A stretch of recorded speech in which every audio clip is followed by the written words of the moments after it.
Saya tanya sama bapak dan ibu sekalian, kenapa keikhlasan itu sangat penting dalam kehidupan kita? Ada yang tahu nggak jawabannya?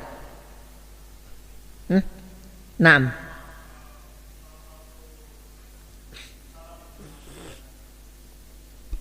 Nah, mumtaz. Barakallahu fikum. Karena ya, salah satu syarat diterimanya amalan kita, amalan apapun itu, mulai dari amalan yang paling kecil sampai amalan yang paling besar, syaratnya adalah apa?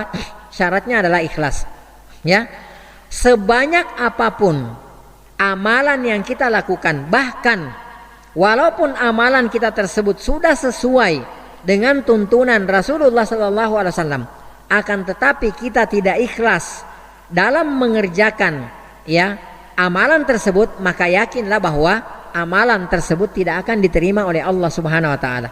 Ya. Ada orang misalnya sebulan itu dia bisa beramal bersedekah sampai 1 miliar. Ya. Tapi dia bersedekah bukan ya mengharapkan ridho Allah Subhanahu wa taala, karena ingin dipuji oleh manusia, riya atau sum'ah, mau didengarkan oleh manusia, mau dikatakan bahwa dia itu seorang dermawan, dia itu seorang yang baik hati. Dia memberikan sedekah setiap bulannya itu 1 miliar. Saya tanya sama bapak sekalian, kira-kira sedekahnya tersebut diterima enggak oleh Allah? Jangan ragu jawabnya. Diterima enggak oleh Allah? Tidak diterima oleh Allah Subhanahu wa taala. Karena kenapa?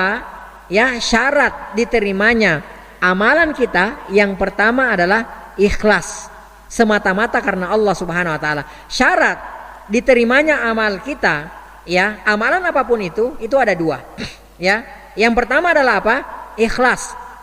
Ya, kemudian yang kedua adalah mutaba'atur Rasul sallallahu alaihi wasallam, mengikuti tuntunan contoh Rasulullah sallallahu alaihi wasallam. Ini syarat diterimanya amal, ya.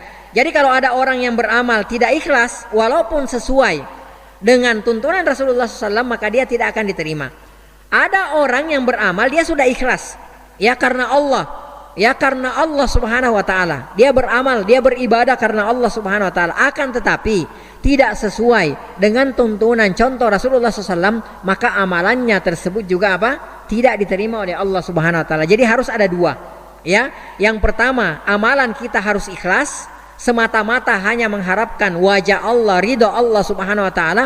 Yang kedua, amalan kita tersebut harus sesuai dengan tuntunan Rasulullah SAW. Ya, maka ini disebut adalah apa namanya, agama kita ini, ya, ad-din mabniun ala hadainil aslainil azimain. Jadi agama kita ini dibangun di atas 2 pokok yang mulia ini, yang agung ini, ya. Jadi agama kita ini dibangun di atas 2 pokok yang mulia ini, yang agung ini. Yang pertama apa?